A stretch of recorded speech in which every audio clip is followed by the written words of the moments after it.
13 বছর 14 বছর ধরে ইন্ডাস্ট্রিতে কাজ করছি। একটা অনলাইন শপের 27,000 টাকার শাড়ি মেরে দেওয়ার জন্য।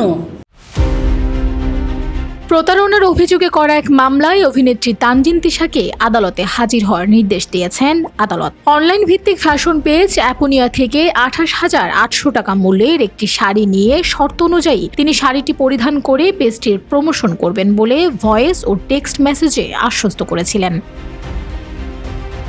তবে দীর্ঘ 10 মাস অতিবাহিত হলেও তিনি প্রমোশন করেননি এবং গত 6 মাসের বেশি সময় ধরে পেজ কর্তৃপক্ষের সঙ্গে কোনো যোগাযোগও রাখেননি বলে অভিযোগে উল্লেখ করা হয়েছে। তিনি প্রতারণা করে বিশ্বাস ভঙ্গ করেছেন। এই ঘটনায় পেজটির প্রশাসক আমিনুল ইসলাম প্রতারণা ও বিশ্বাস ভঙ্গের অভিযোগে 2025 সালের নভেম্বরে আদালতে মামলা করেন।